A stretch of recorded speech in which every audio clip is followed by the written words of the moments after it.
I never liked the idea of my parents moving to Montana.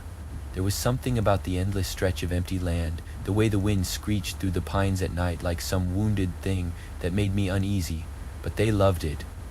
Fresh air, no neighbors, no city noise, Dad had said, his voice filled with the same excitement I'd had when I got my first car. It's perfect. Perfect for them, maybe. For me, it felt like exile. Still, it was Christmas, and I hadn't seen them in months. The least I could do was make the trip. The cabin sat at the end of a long, icy driveway, miles away from anything resembling civilization. On three sides, it was swallowed by thick forest, the kind of place where the trees pressed too close together, their shadows longer than they should be. That night, I stayed up late, like always. My parents had long since gone to bed, tucked in by 9:30. I was curled up in the living room, scrolling mindlessly through my phone, half watching a grainy horror movie on the TV. Outside, the snow was falling in thick, silent sheets, blanketing the world in white.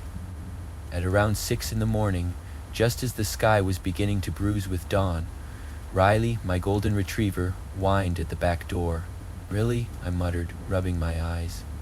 He whined again, pressing his cold nose against my palm. I sighed, pulled on my coat and boots, and stepped outside with him. The cold was a slap to the face, biting and immediate. My breath fogged in the air, and Riley bolted out into the snow, his usual excited blur of fur. Then I saw them. Footprints. A single trail, leading from the dense tree line to the living room window. I froze. My breath hitched in my throat. They weren't old prints either. The edges were crisp, clean, untouched by time or wind. My stomach nodded as my eyes traced the path. The tracks led directly to the window, then turned sharply and disappeared back into the woods. No other disturbances in the snow. No wandering, no hesitation. Someone had come here, stood at the window, and then walked back into the trees. I swallowed hard, the morning chill suddenly colder. Riley sniffed at the footprints, his ears twitching as he followed the scent. His usual hyper-energy was gone. He moved slow, deliberate. My heart pounded as I stepped closer. The prints were deep. Whoever left them had been standing there for a while, watching. The snow had started falling at around 2 in the morning, which meant they had to have come after that. A lost hiker? A hunter? But why wouldn't they knock? And why only come to the window? I suddenly had the overwhelming feeling that I was being watched. I turned toward the woods, scanning the tree line. The pines stood still and dark, their branches sagging under the weight of the snow.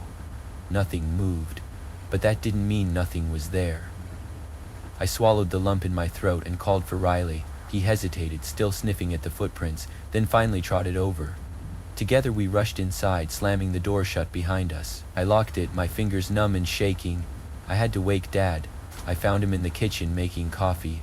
He barely looked up when I told him what I saw. "Probably just a deer," he said dismissively. "A deer doesn't leave boot prints, Dad."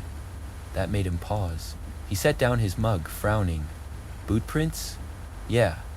Someone walked up to the house and just stood there."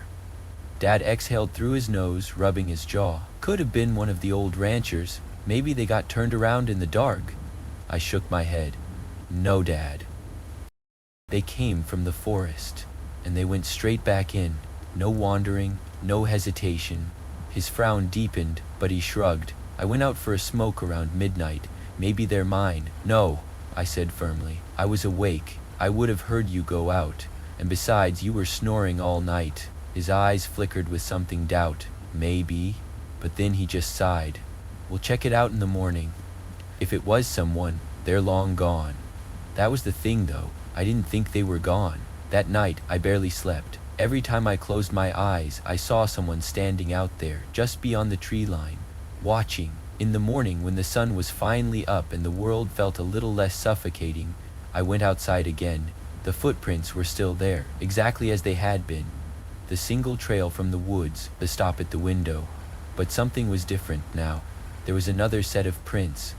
Smaller, lighter. They hadn't been there before. And they led from the same spot in the trees to my bedroom window. I left Montana feeling like I'd left something unfinished. The footprints haunted me the entire drive back to campus. They weren't just footprints. They were a presence. Something had been there, watching us in the dead of night. And the second set? The ones leading to my bedroom window? I never told my dad about those. Maybe I should have. Maybe that would have changed what happened next. But part of me was relieved to be back at school, surrounded by people, buildings, walls. The isolation of my parents' cabin had done something to me, set my nerves on edge in a way I wasn't used to. At least here, in my dorm, I could lock the door and know that nothing, no stranger, no silent figure, could just walk up and stare inside. Or so I thought. I arrived on campus a week early for Greek recruitment, but the place was a ghost town. Winter break meant most students were still gone, and the dorms were nearly empty. My roommate wasn't back yet, and most of my floor was occupied by international students who hadn't returned either. At night, the silence felt wrong. I'd spent the last few days trying to shake the paranoia I'd brought back from Montana, but the quiet of my empty dorm wasn't helping. There's nothing here, Ethan, I told myself. No footprints in the snow, no trees pressing in too close, just a normal college campus. Then the second night, I woke up to the sound of my door opening. It wasn't a dream. The sound was unmistakable, a soft mechanical beep, followed by the heavy click of the electronic lock disengaging. For a few seconds, I lay frozen, my back pressed against the futon. My bed was raised high above me, and a blanket hung down over the side, forming a curtain that blocked most of my view of the room. If someone was standing in the doorway, they wouldn't be able to see me. I strained to listen, nothing. Then, 2 slow steps. Whoever it was had stepped inside. My stomach twisted into knots. My RA wasn't back. My roommate wasn't back. No one should have had access to my room. I held my breath, gripping my phone under the blanket. My futon creaked slightly as I shifted, and as soon as it did, the footsteps stopped. A long, suffocating pause. Then, the sound of retreating steps. The door shutting. Silence. I lay there, heart hammering against my ribs, listening to the empty hallway beyond my door. I wanted to believe it was a mistake, someone entering the wrong door by accident, but I knew how these doors worked. You needed a keycard specifically programmed for my floor and room. I barely slept. The next morning, I checked with the front desk. No one should have been in my room. No maintenance requests, no security checks. I told myself I was overreacting, but I couldn't shake it. The sound of those 2 careful steps, the way they froze when my bed creaked. That night, I set a trap. I taped a thin string across the door frame, just above eye level, where it wouldn't be noticed. If the door opened, the string would snap. A small, stupid trick, but I needed something to confirm whether I was losing my mind. I stayed up late, watching videos on my laptop with the lights off, my body tense with anticipation, waiting. At 3:12 a.m. I heard it, the electronic beep, the click of the lock. The door creaked open. I didn't move. I didn't breathe. Through the dim glow of my laptop screen, I saw the faintest hint of movement, a shadow stretching across the floor. Someone was standing there, just inside my room, not moving, just like the footprints in the snow. The microwave sat on my desk, its dark surface reflecting the doorway. I flicked my eyes toward it, barely daring to look, and there, a shape, a tall, motionless figure in the doorway. But they didn't step forward, didn't turn, didn't even shift their weight. They were just standing there, watching. A cold sweat dripped down my spine. I forced myself to stay still, to keep my breathing slow and even. My fingers hovered over my laptop's trackpad, and then I hit play on a random video. The sudden burst of noise shattered the silence. The figure turned sharply, a blur of movement, the door footsteps, retreating down the hall. I lay there, shaking, staring at the dark microwave screen where the shadow had just been. Then I saw it. The string I had taped to the door frame, broken. The next morning, I didn't waste time. I went straight to my RA's office, explaining what had happened. "No one else should have access to your floor," she said, looking concerned. "Especially not your room." We checked the logs, every keycard swipe at the dorm entrance, every access to the rooms, nothing. According to the records, my door had never been opened. I should have felt relieved. Instead, a sick, crawling feeling took root in my stomach. Someone had been in my room, someone had watched me sleep, and there was no proof they'd ever been there. That night, I barricaded the door with my suitcase. I slept with the lights on, but the worst part wasn't the fact that the security logs showed nothing. It was the message I found taped to my whiteboard the next morning, scrawled in messy, uneven letters, as if written in a shaking hand. I saw you. I thought the feeling would go away when I left the dorms, that unease, that paranoia, the sense that someone was watching me from the dark. I told myself that once I was home, surrounded by my family, by normalcy, the memories of Montana and the dorm incident would fade into the background. Just my overactive imagination, fueled by stress and lack of sleep. But the feeling followed me. It stuck to me, like something unseen had curled its fingers around my shoulders and refused to let go. By the time I arrived in Pennsylvania for Christmas, I had convinced myself that it was all in my head, that my mind was still clinging to the fear, even though I was safe. But I wasn't safe, not at all. My parents had moved into the new house a few months prior. It was a 2-story colonial in a quiet suburb, freshly renovated, the kind of place where everything still smelled like paint and new carpeting. It didn't feel like home yet. Maybe that's why, when I walked inside, I felt off, like something didn't belong. Mom hugged me, Dad clapped me on the back, and for a little while, things felt normal. We had dinner, talked about Christmas plans, and I finally let my guard down. That night, after my parents had gone to bed, I stayed up watching TV in the living room. The glow of the screen flickered across the walls, casting shadows into the corners. It felt too quiet. The kind of quiet that makes your ears ring. I was about to head upstairs when the TV screen suddenly cut to static. At first I thought it was a glitch, a bad signal maybe. I grabbed the remote and flipped through the channels. Nothing. Then, from the corner of my eye, I saw movement. I turned my head just in time to see my cat Oliver leap onto the windowsill. He pressed his face against the glass, his body tense, his tail twitching wildly. Then he let out a low, drawn-out hiss. I had never heard him make that sound before. My stomach twisted. Slowly, I turned toward the window. At first, I saw nothing, just darkness, the faint glow of the streetlights filtering through the trees outside. But then, a shadow moved. It was subtle, a shape shifting in the darkness, just beyond the yard. I squinted, my pulse hammering in my ears. Someone was out there, watching. I swallowed hard, my body frozen. I told myself it was just the wind, maybe a trick of the light. Then I heard it, a door creaking. Not the front door, not the back door. The sound had come from the side of the house. I felt a jolt of cold terror spike through me. My parents had mentioned the side door when they moved in. It was old, barely used. They kept it locked at all times, hadn't they? Oliver let out another hiss, his ears flattened against his head. I grabbed my phone and ran upstairs, my heart hammering in my chest. I burst into my parents' room, breathless. "Someone's outside," I whispered harshly. Dad groaned, rubbing his face. "What are you talking about?" The TV went to static, Oliver's freaking out, and I heard a door open. At that, he sat up. "You're sure?" I nodded. For the first time, something like concern flickered across his face. He grabbed his phone, pulling up the security app for the cameras they'd installed when they moved in. He scrolled through the footage, his brow furrowed. Nothing. The cameras hadn't picked up anything. But I knew what I heard. Still, he checked the house, walking room to room, peering outside. The side door was locked, just as it had been. He shrugged, gave me a tired smile and told me to get some sleep. I wanted to believe him, but I couldn't. The next morning I went outside.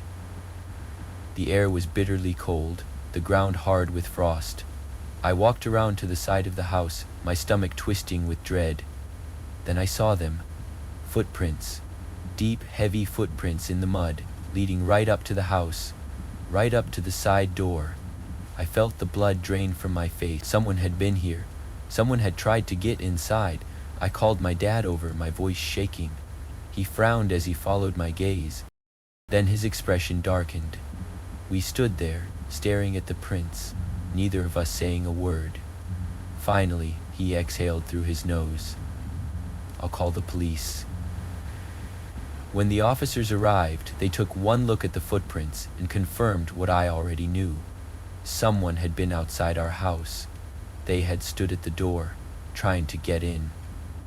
But the most chilling part, one of the officers crouched down, inspecting the prints. He ran a hand through his graying beard, and then looked up at us. "You said you were awake at the time." I nodded. He pointed to the footprints. "These aren't fresh. These were made before the rain last night." My stomach turned. "No," I said, shaking my head. "That's not possible. I heard them. I heard the door." The officer exchanged a look with his partner. "The ground was already wet when these were made. That means whoever was out here was here before sunset, before I was even home." A chill ran down my spine. I had heard the door open. I had felt it. But whoever made those footprints, they had been here hours before. And if the door never actually opened, what the hell had I heard? After the footprints outside my parents' house, I couldn't shake the feeling that something wasn't right. The officer had told me whoever had been outside was there before I even got home. That should have been the end of it, just some local weirdo, maybe a lost delivery guy. But I knew better. It was the door creaking, the fact that I heard it open. But nothing on the cameras, no sign that anyone had actually been there, made my skin crawl. I told myself I was just paranoid, that I was carrying too much fear from Montana, from the dorm. Maybe I just needed to get back to normal life. So after Christmas, I drove straight back to Austin, tried to forget, tried to move on. And that's when I saw him. I was at the grocery store, just running a quick errand before heading home. It was around 5 in the evening, that awkward time of winter when it's already dark but too early for the store to be empty. The overhead fluorescent lights cast everything in a dull, lifeless glow. I was in one of the middle aisles, debating between two different brands of coffee, when I noticed him. A man standing at the far end of the aisle. At first, I thought nothing of it, just another shopper, but something about him set me on edge almost immediately. He wasn't looking at the shelves. He was looking at me. His head tilted slightly, like he was trying to figure something out. I glanced away, pretending I didn't notice. My fingers tightened around the coffee bag, and I quickly moved to another aisle. I didn't think much of it until I saw him again. This time, closer. Standing at the end of the aisle, staring, my stomach twisted. Maybe I was overreacting. Maybe he just happened to be going in the same direction as me, but something felt off. His hands were empty. No cart, no basket, no groceries.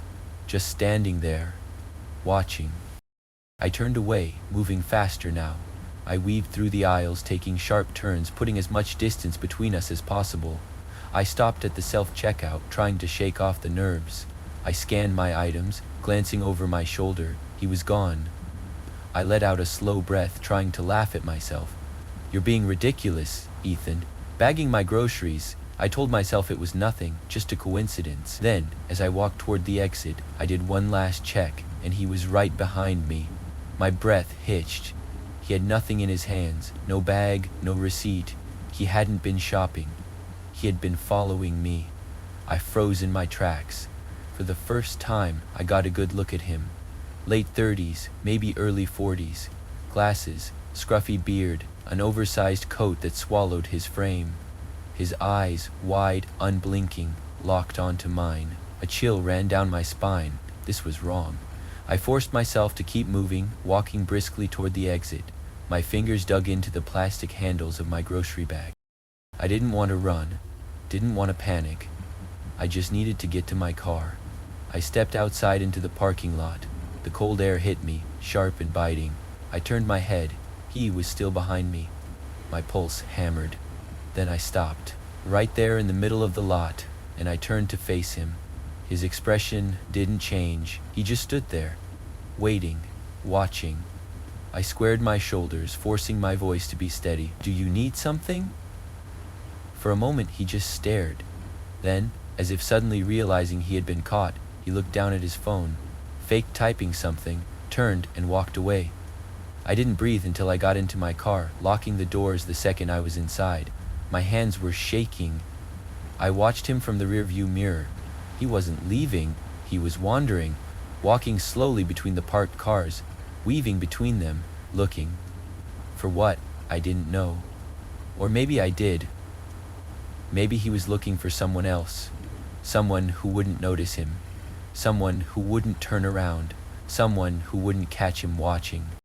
I gripped the steering wheel, forcing my breath to slow. Then finally he disappeared into the darkness beyond the lot. I drove home in silence. When I got inside, I locked every door, checked the windows, turned off all the lights. Then, sitting alone in my dimly lit apartment, I replayed it all in my head. First the footprints in the snow, then the door in the dorm, then the side entrance at my parents' house, and now this. The feeling of being watched had followed me across 3 states. I wasn't paranoid.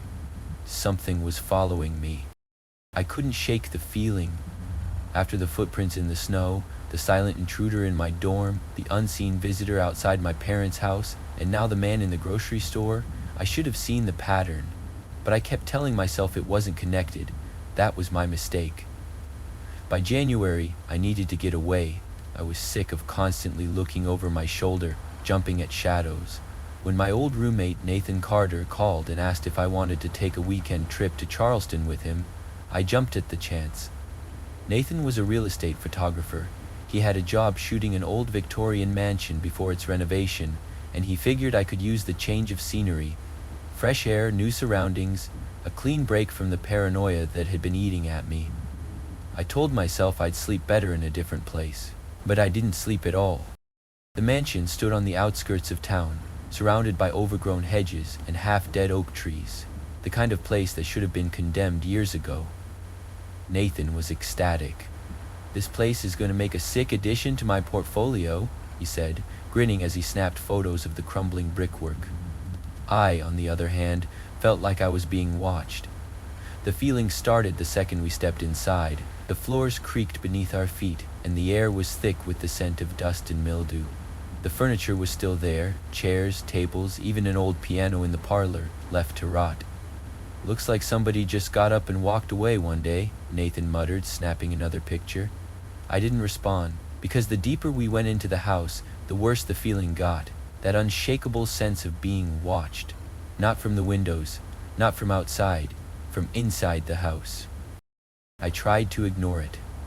Nathan went to work setting up his tripod in one of the bedrooms, leaving me alone to wander. The walls were lined with peeling floral wallpaper and the ceiling sagged with water damage. I walked slowly, careful not to step through any rotted floorboards. Then I felt it. A change in the air, colder, heavier, like I had stepped into a space that didn't want me there. I turned into the next room, and my stomach dropped. It was a bedroom, just like the others. The furniture was covered in sheets, the air thick with dust. But this room was different, because my breath fogged in front of me. It was freezing, far colder than the rest of the house. I backed away, the hair on my arms stood on end, my skin prickled with a deep, gut-level unease. Then I heard it, a whisper, right behind me. I spun around. Nothing. The room was empty. My heart slammed against my ribs. I forced a laugh, shaking my head. "It's just the wind, an old house settling. You're hearing things, Ethan." Then I saw my reflection. The room had a tall, antique mirror standing in the corner. Dust coated the glass, but I could still see my own reflection, and I wasn't alone. A figure stood in the far corner of the room, a dark silhouette, motionless. I turned my head to look, but the corner was empty. I looked back at the mirror. The figure was still there. I stumbled back, nearly tripping over an old trunk. "Nathan," I called, my voice raw. Footsteps pounded down the hall, and Nathan appeared in the doorway. "What? What's wrong?" I pointed at the mirror. "Tell me you see that." He frowned, stepping closer. "See what?" I turned back to the mirror. The figure was gone. I felt like I was going to be sick. My skin was clammy, my hands shaking. Nathan gave me a concerned look. "Dude, are you okay?" I forced myself to nod. Yeah, I need some air." I stepped outside, taking long, shaky breaths. I wasn't crazy. I had seen something, and I wasn't the only one, because when Nathan finished his photo shoot, he sent me a text, a picture. The bedroom, the antique mirror, and in the far corner of the room, a shadowy figure standing closer than before. Nathan never talked about what happened in that house. I tried asking him about the picture, about the thing in the mirror, but he shrugged it off, laughing nervously, like he was trying to convince himself it was just a glitch in the camera. I didn't push him, because the truth was, I didn't want to know. I was already carrying too much fear. The footprints in the snow, the silent intruder in my dorm, the unseen visitor outside my parents' house, the man in the grocery store, and now this, a pattern, a thread connecting everything, tightening around me. I needed space, so I drove west, away from Montana, away from Texas, away from Nathan. I told myself I was just taking a break, that I just needed somewhere quiet to reset. I found a rental in rural Oregon, a small one-berry house, isolated, surrounded by dense trees. A place where nothing could find me, or so I thought. The first few nights were peaceful. I started to believe that I had finally outrun whatever was following me. The paranoia faded, the tension in my chest loosened. But then, on the fourth night, I heard it, a soft tapping at my window. I was sitting at my desk, grading papers, an old habit I'd picked up from my brief stint as a tutor, when the first knock came, light, deliberate. I froze, pen hovering over the page.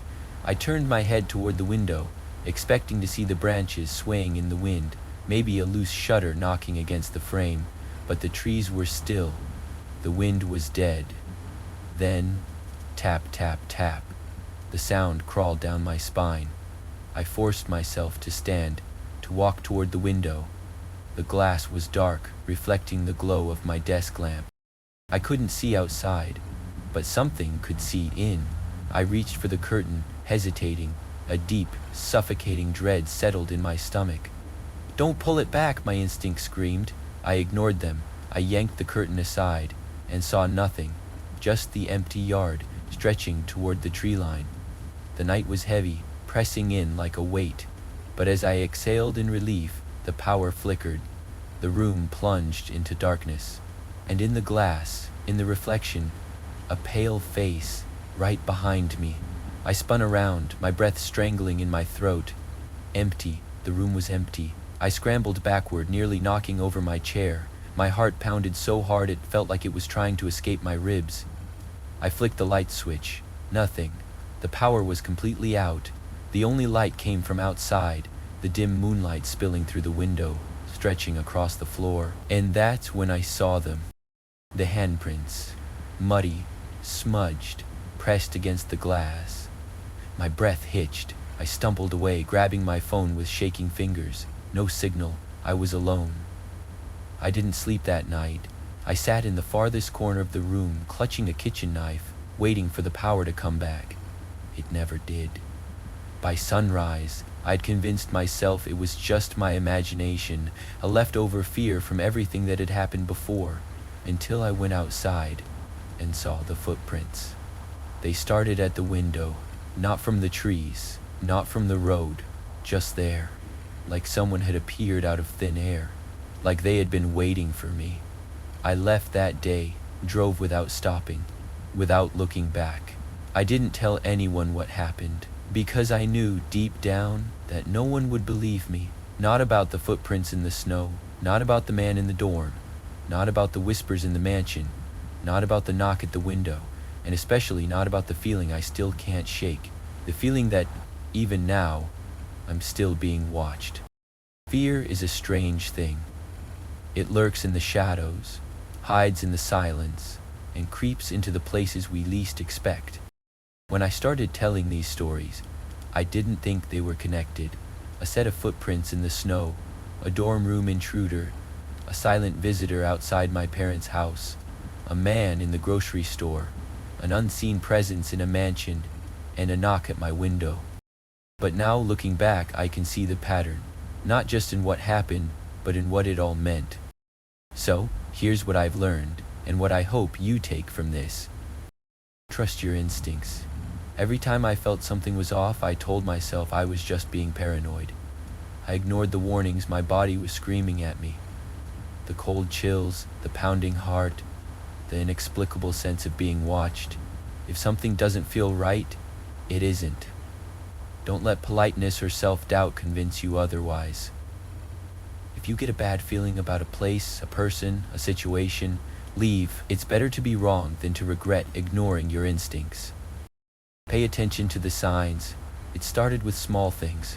A TV cutting to static, a door creaking when it shouldn't, a shadow in a reflection. At first they seem like coincidences, but nothing is ever just a coincidence. The world around us is full of signs. Sometimes they're warnings, sometimes they're messages, and sometimes they're reminders that we are not alone. You never know who's watching. The thought that haunted me the most wasn't what I saw. It was what I didn't see.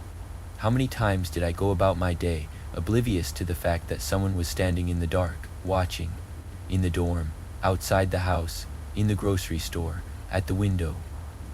We live our lives assuming we are safe, that we are the ones observing the world around us. But sometimes, we are the ones being observed. Be aware of your surroundings, lock your doors, check behind you, because you never know who's there. Some things can't be explained. I've tried to rationalize what happened, to explain it away as tricks of the mind, faulty memories, logical coincidences. But some things don't have explanations. Some things, the shadows, the whispers, the handprints where no one should have been, are simply part of something bigger than us, and maybe we're not meant to understand them. To those of you who listened to these stories, who followed me through every chilling moment, every breathless realization, thank you.